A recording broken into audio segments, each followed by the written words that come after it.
Hi, everyone. Welcome to Unleash Her. Hey, I'm Roberta, and I'm your host for this podcast. And I am so glad that you're here. And I'm so excited to introduce you to a new friend of mine, Miss Phoenix Gould. Hi, Phoenix. Hi, Roberta. So nice to be here with you. Yes, you too. Thank you so much for coming on and joining us. Everyone is going to be so excited to hear your story and to get to know you as well as myself. So, go ahead and please share some information about you. Tell us about yourself. Sounds good. I was born in Germany and I grew up with a narcissistic mom, which at the time, of course, I didn't know. And when I was 21, that's when I really started to feel that there was something different inside of me. I started comparing myself to other people, and I realized that they were really spontaneous and that they seemed really authentic. And I realized that I could not be authentic, and that half the time I didn't even really know who I was. And it got to a point to where I was really, really struggling, where I couldn't be with other people because I was constantly thinking about what I should say and how I should say it. And it became so awkward that I really froze, and I almost saw myself from out of my body. I could see myself reacting, and I thought, this is so strange. And it was a really terrible experience. So that at that point, I could see my life only going downhill. My relationships didn't work out. I didn't know how to behave, or who I was. And so that is when I sought help from uh, someone who became my mentor and psychologist.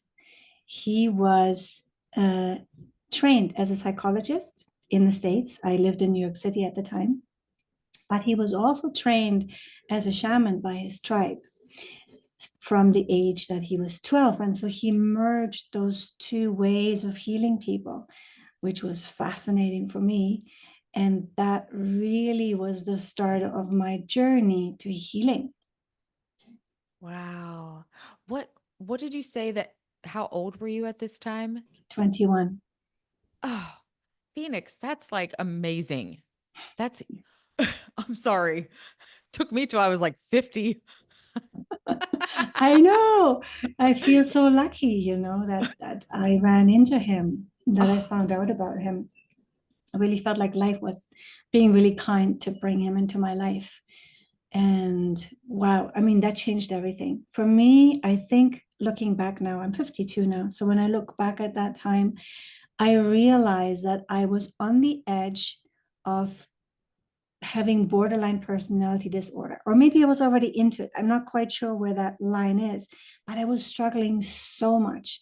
And when I read books about borderline personality disorder, I can see a lot of things that coincide with how I felt at the time and how I was behaving and what I was doing. And so, really, for me, he was my savior. He changed my life completely. wow. So listen, at this time, you were starting to think and you were understanding that you weren't being your authentic self. And of course, now you called this person into your life, right? Yeah, absolutely. So Mhm. so what happened next? Well, he had a very unique approach, and for the first time in my life, I felt that unconditional support. And, if not, to me, it felt like unconditional love, but unconditional, someone was looking at me with unconditional regard. And that was huge for me, to where I could open up, and I felt like I could talk about anything, and this man would still appreciate me and still approve of me. And so that allowed me to just unravel my feelings, my thoughts, and look really deeply at the things that are so hard for us to usually look at. He made it really easy for me.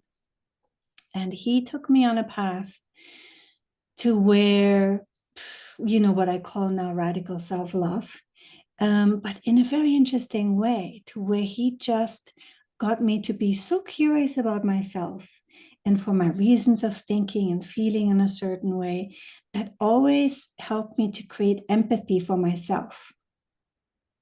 And so in the end, I got to know myself like you would get to know a good friend, right? In the journey of like diving deep and trying to understand myself. And this is how he allowed me to actually get to know myself. I know now that I did have no sense of self, growing up with a narcissistic mom. That's a luxury many of us don't get, is to create a sense of self. And through that journey, he allowed me to get to know myself and figure out who I am and what I want and what I need. And so I started to build that core that was missing in my life. Oh, wow. Mm-hmm. That is so beautiful. Um, was this, so how long did this go on for? Was this like a program, a mentorship that you had joined, or It was one-on-one. It was one-on-one okay. therapy. Okay. And I would say that for 6, 7 years, I spoke to him every single week. It was very intense, and I really needed that. And after those 6 years, it started to space out more and more and more. But really, we stayed connected for like 20 years. Oh my gosh, that is so awesome. Yeah. So, and obviously he did an amazing job to Yeah. send you on this beautiful journey of life that brought you out of your, I guess, could we say shell? Absolutely. And, during that time, I was a professional modern dancer and I was just dancing on stages, which also allowed me to be in my body a lot. That really helped. But later on, I switched because I had gone through this really intense and long healing process. And I never thought I would ever come this far, to be honest. Like I had high hopes, but I got way further than I thought I would. And once I discovered how amazing this is, I wanted to pass it on. And so I studied psychology for 3 years. And then I switched to coaching because I realized that the way I was going about it at my age, it would take me many years, to go through all of the studies, to do the masters, um, to do the apprenticeship with a therapist. And so I switched to coaching with the CTI Institute. And curiously enough, everything they taught me was so familiar to me. Like, I know this like the back of my hand. Like, I know this so much. It just seems so familiar. Like, what the hell is this? And once I did more inquiries, I realized that the founders of this institute had studied with a Native American Indian called White Eagle, and they'd gone through a 3-year program with White Eagle, who taught them, the shamanistic way of healing, and they then changed or adapted this to Western culture and created a therapy out of that. And this is when it started making sense. It's like, oh my God, of course, because my mentor too was a shaman, and he had merged Western psychology with his original teachings of healing through shamanism. And so, no wonder it seemed so familiar. And this is what I do now. I help people heal in that way. So, what are the types of healing? Do you have different types of healing that you do with your clients? I would say that I include a lot of different tools, that come from different parts, like shadow work that I used to do a lot with my guide, and inner child work, internal family systems, everything that I've learned in my life. I continue to search out more and more healing modalities, and I use them, I merge them all into a new thing, I would say, depending on the client, right? Some clients are really intellectual, so they might need a little bit of a different direction, a bit more of a Western approach. And some people are really well connected to their bodies and their emotions and their feelings, and that's where healing will take place more for them. But I would say the way I could describe the way, that I do this healing technique is that it evolves around experiences. So in my therapy, I provide experiences for my clients that are, transformational, to where they go really, really deep into, what is called our unconscious, and become conscious of the unconscious, and play in that realm where we have access to, those really deep roots, the core of where our struggle is coming from. And I help them see something they haven't seen before, and experience something they haven't experienced before, so that it's not like an intellectual journey of like, okay, this makes sense, but something happens in those experiences that changes us in that moment, so that we can go out in the world and something's already changed. We don't have to work at changing it. It's already changed. Yeah. Mm-hmm. Yeah. So by far, like this was your purpose. Yeah. You are so aligned with yourself. And when you do that, like the people come right to you, don't they? Yeah, Everyone they in need. do. Yeah, they do. It's interesting because I never chose, this specific niche of therapy, but who's coming to me are exactly the same clients that had a similar life to me, who had an experience with someone who was a narcissist. Yeah. Yeah. Okay, Mm-hmm. so let's talk about that for a minute because Mm-hmm. I think that word narcissist sometimes is very widely used these days. Yeah. So, what is your interpretation of a narcissist? It's really, really hard. And in truth, we can't really be 100% sure that the person we lived with or experienced with is a narcissist, because that requires a clinical evaluation, which most narcissists won't consent to doing. And so we're really left guessing, right? But and all of us have narcissistic traits, and some of them are actually healthy, that we take care of ourselves, we make sure we survive, and we do all these things. But and so while I use the word narcissist, I also am cautious around it. And it's more about helping people heal who have this, experienced some trauma surrounding abuse, whatever that abuse might be. And whether it comes from a narcissist or not really isn't that important. But for me, if I had to define a narcissist is someone with a lot of narcissistic traits that go through uh, that that go through all of their life. Some of us might have narcissistic traits when we're being stressed or when there's a difficult situation, but a narcissist who is clinically, a narcissist usually has all these problems throughout all areas of their life, in their romantic relationships, at work, in all parts of their life.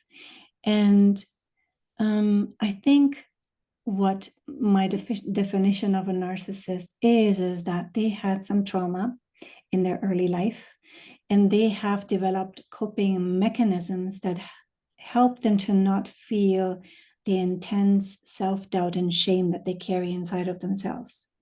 And in order to not feel that, because it makes them feel like they're going to die, like literally in this moment, they have to feel in control of their life. And in order to feel like they're in control, they need to constantly feel that they are in charge of other people's emotions. And so all they do all day long is to trigger other people's emotions in order to feel that power and that confidence to get rid of those feelings of shame and self-doubt. And so that makes for very difficult relationships, because also there is this thing inside them, this protection mechanism that they have used doesn't allow them to see other people as human beings. So other human beings are more seen as an appliance, as a tool that will give them what they need. And so really, relationships that are emotionally connected aren't possible for them. They don't have that. Wow. Mhm. Oh, that's good. Thank you for that explanation. Mhm. So okay. I have so many questions. I'm like, hold on, hold on. So, how do I say this? Do narcissists, do they ever uh um understand or acknowledge that they are a narcissist? Well, you know, there are some very famous narcissists that do acknowledge it. Like, I don't Okay. know if you've heard of H.G. Tudor, is one of the narcissists that is really, really active on social media, who Hmm. acknowledges narcissism and Okay. explains it in detail, what he's doing and why he's doing. So I think some are very aware of it, and it comes in ranges, you know, like some of them are very aware of it and others are probably not aware of it at all. And then there's anything in between. But whereas they might, you know, acknowledge it to themselves, they probably won't to other people. You know, some of them do, but they don't see the necessity to change. They feel that they are entitled to be who they are, and that is the right way to go. There is not that need or that want to change. I think there are some, but very, very few, who want to change because they see that they cannot have what other people have, right? That would be probably a very aware narcissist. Yeah. Most of them, I don't think, would admit to it. Right. Mm-hmm. Right. But the people that are in their lives are so affected by this and probably are thinking all the time, walking on eggshells, wondering what's wrong with them. Exactly. Yeah. Yeah. And so it's healing. It's like anything else, but we first have to understand that we and want to heal. And a lot of times that comes to, I say, a point where you like hit rock bottom or something, you become an empty Mm-hmm. nester Mm-hmm. or something, and then you just wake up. Yes. Um, But I think, you know, and this is why, you know, officially there doesn't really exist a therapy for narcissists. And I mhm, think it is because they would have to look at that shame and at that, you know, this dismal self-esteem. They would have to face those feelings which they have decided when they were very young that they would never ever face, because it makes them feel like they're drowning, they're dying in that moment, they're being destroyed, and that is really difficult to bear. And so, you know, that's a really high task, no, when you've decided that, well, you will never face that, to suddenly face that would be very difficult. yeah, Yeah. absolutely. Mm-hmm. Yeah. Well, I tell you, you have a couple of children, Yeah. and they're so fortunate to have a mom like you who is Oh, so thank you. aware. You're welcome. Who is so aware and that can lead them. And I'm sure that they're amazing children. They are. Yeah. Yeah. Yeah. And the people that you're surrounded by, not just your children, but everyone else too, probably gets, because I get such a good feeling of just, um, I'm so relaxed talking to you. You have No, such a thank you. comforting voice and energy and demeanor about you. That's very So sweet. Thank you so much. I love that. Well, when you were like 21, then how did you have the confidence to understand this? Self-awareness, confidence. Because at 21, I was completely oblivious, I can tell you. Yes. Well, you know, it's an interesting story because actually the I was needing help desperately. And at the same time, I was so ashamed to admit that I needed help, but I needed help.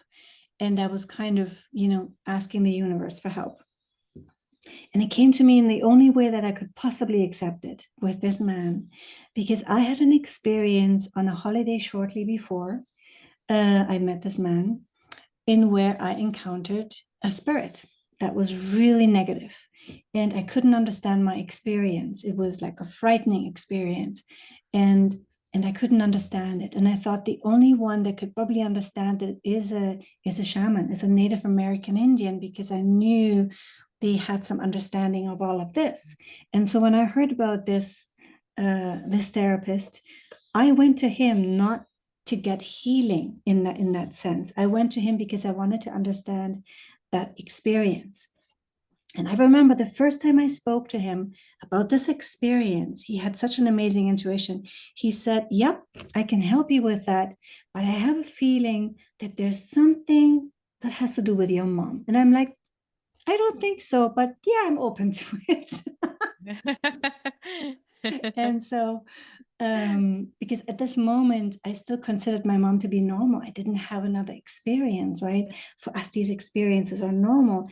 And so he was very smart in, drawing me in with this interest that I naturally had about understanding this experience I had. But he could also see my past and what it was connected to. And very slowly, slowly, slowly, he kind of roped me in. He showed me little pieces to where I could get interested. And I started feeling like, oh, wow. Wow, really? This is all connected to my mom, which I had no idea. And he gave me these little pieces that gave me relief, that helped me heal, to where I became fascinated with the path he offered me. And then I was unstoppable. I wanted to know everything, and I wanted to understand everything. But I would not have been, going this direction if it hadn't been for that little trick that the universe gave me to guide me in the right direction. Yeah. Isn't that so true? Because once you're aware, Mhm. oh, there's no stopping you. You're No. like, I need to know more. Yes. I can do better. Mhm. I want to help others. The same with me. After working with a couple of mentors myself, I'm like, Mhm. oh, I can see the changes in me, and I'm just beginning. You know, I know I have a lot more healing to do, but I see where I'm at today, and oh gosh, I want to help everyone. Yeah, because we want that for everyone, right? That liberation is amazing when we can Yeah, carve out a little bit more freedom for ourselves. It feels so good. it does. How It could we does. possibly not want more? I know. Yeah. It's easy to get Mhm. distracted in this crazy world that we live in now, Yeah. and there's so much going on, and oh, I can't wait to go and find my little peace and quiet for the day. Mhm. Do you have certain rituals or things that you do every day to keep you in alignment? Yes, I do. What I do is I connect with that part inside of me that knows. Some people call it inner wisdom, some people call it the inner leader.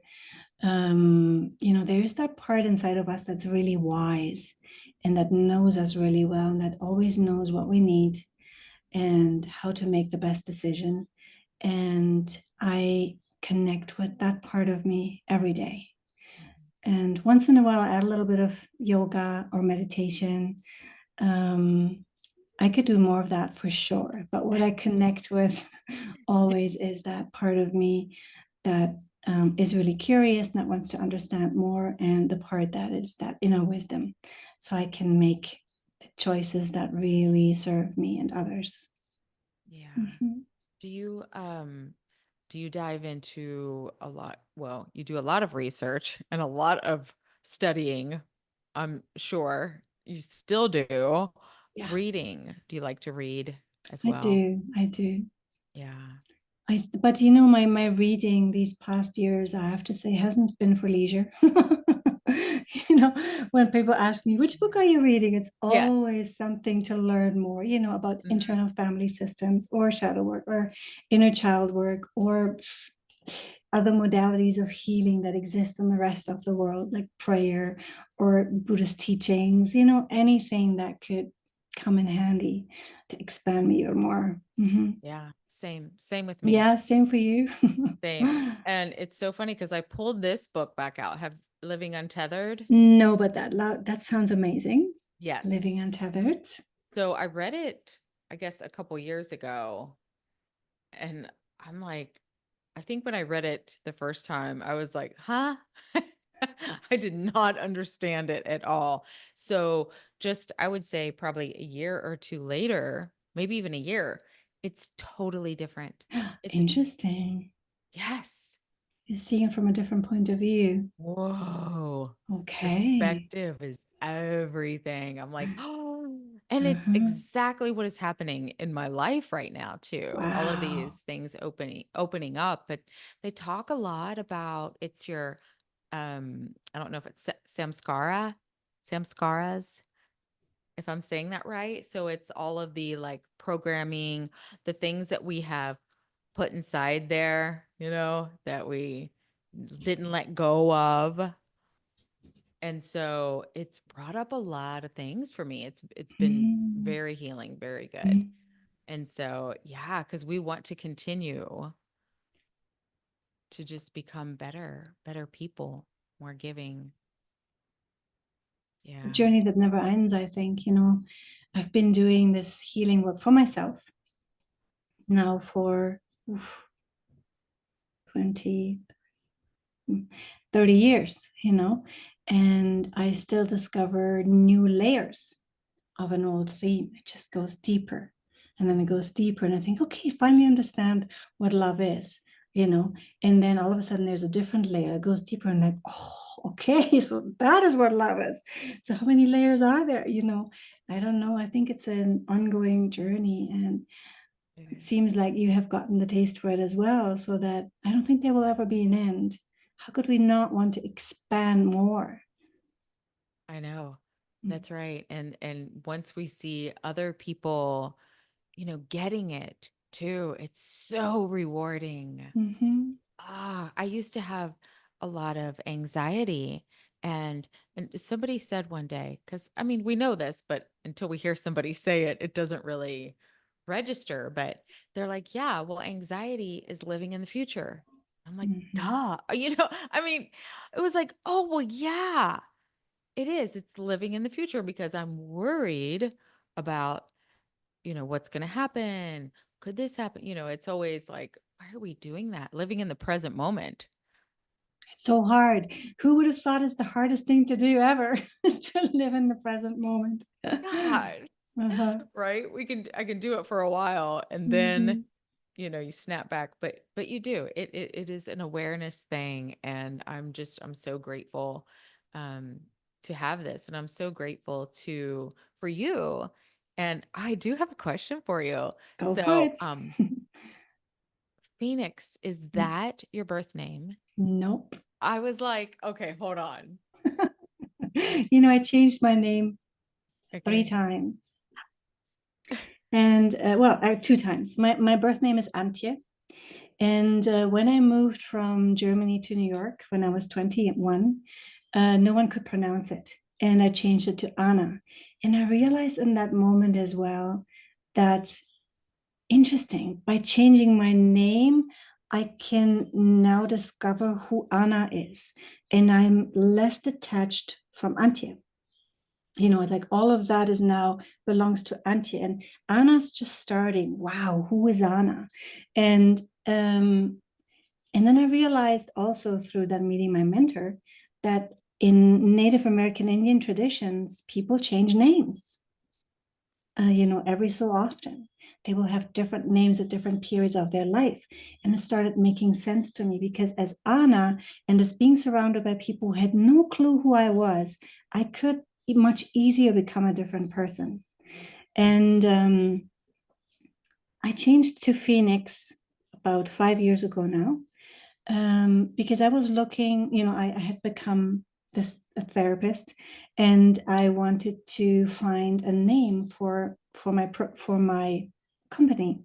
And Phoenix seemed to be such a beautiful metaphor of, yes, you might burn to ashes and you will rise again. And that is what life is about, burn to ashes again and come around new. And so I gave my company the name Phoenix. And then I was invited to a workshop where there was another Anna G. And they said, can you please for today in your name tag just wear a different name? And I'm like, sure, Phoenix. And when people, they thought that was my real name in the workshop, and they said, oh, Phoenix, can I work with you? Or, hey, Phoenix. And every time they said this name, it was just like, oh my God, like when they say this name, they touch my soul. And after this day, I was just like, I think I need to change my name because I want to feel that my soul is touched when someone calls my name. And again, it allowed me to sort of think, okay, who am I now? If we leave Anna behind, who am I now? Who do I want to be? And it's helping me to create something new again. Oh, thank you for sharing that with us. Mm, I love that because as we grow, we're really stepping into the next higher consciousness, of ourselves. And so, but by changing your name and stepping into that sounds so much more powerful.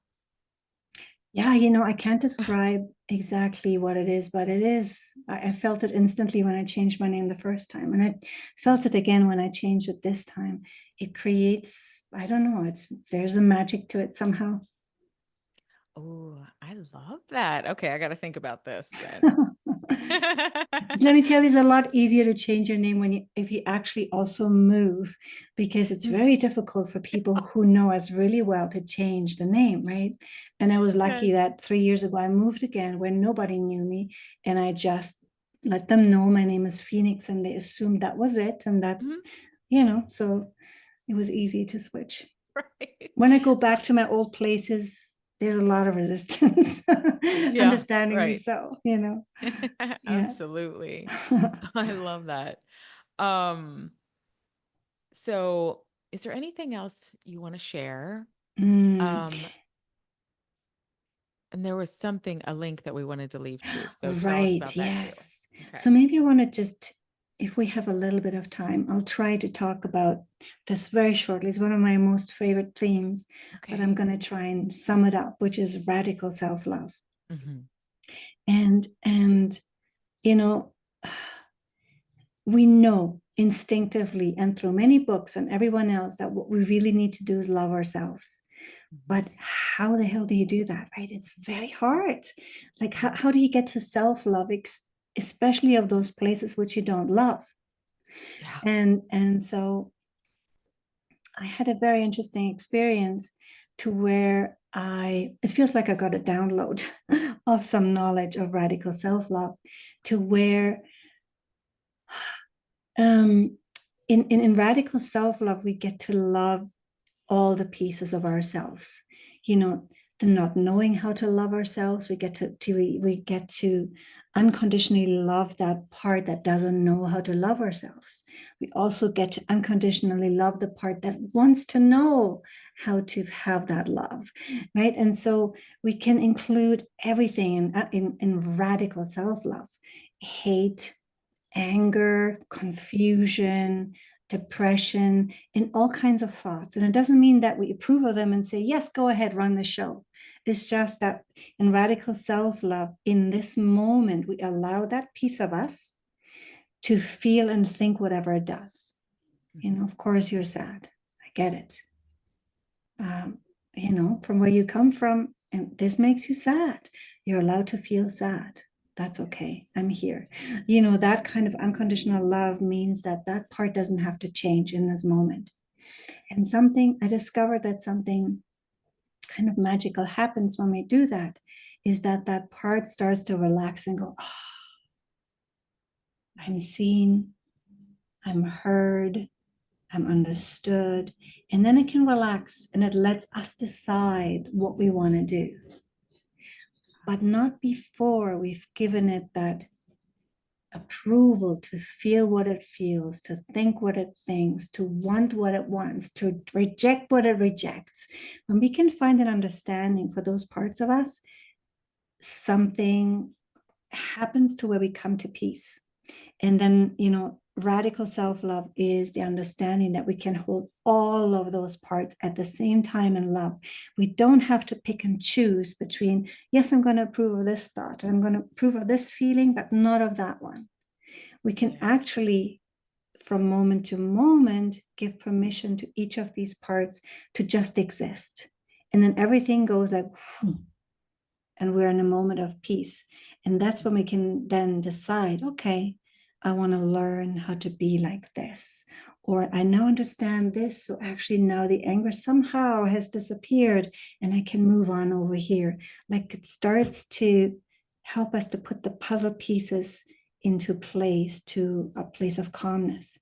And I've developed an audio meditation that is designed to give people an experience of this radical self-love, because that's way more powerful than thinking about it and understanding it with your mind. When you can have an experience of this radical self-love, you go, I get it. Oh, I get it. And so if we could link that to the show notes so that people can have access to it, that would be great. Yes, absolutely. We will. Yeah. Thank you for explaining that. I think it's almost too like, as I become aware, or the more aware that I become, sometimes, we still get those thoughts, and we can still have a little, I don't want to say a bad day, a bad moment, or this or that. I wouldn't say it's bad. Nothing is good or bad, right? Okay. But it gives you that um part where you're like, it's okay.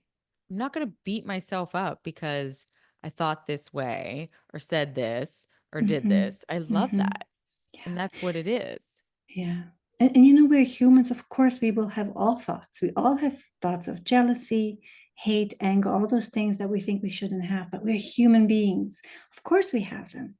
But where the difference is how we act, right? Those thoughts and those feelings are not bad in themselves. They're there, but they don't do anything Yeah. unless we act on them, right? Yeah. And so if we can come to understand that we're not perfect, and that we're perfectly imperfect, Mhm. and that we get to actually choose our actions, regardless of how we feel and think, Yeah. I think that's pretty awesome. Yeah. I do too. Mhm. I love that. Thank you. You're very welcome. Thank you. Oh, this was so amazing. I love this. It was so nice getting to know you. Thank you Mm. so much for sharing everything Thank, with us. I love it. it's a pleasure, and I hope it helps a little bit. And Yeah. thank you so much for having me on your show. I really appreciate it. You're very welcome. Thank you for being here. And thank you, everyone else, too. And yes, we're going to have all of the links listed in the description below. So reach out. I got to check this out. Let me tell you, I need some radical self love. I love it. Aw. And so, you know what? I like to leave my podcasts with something my grandmother used to do, and she wasn't really one to, she never said goodbye. And I thought that's interesting. But so instead of goodbye, I'm going to leave you with so long. See you later.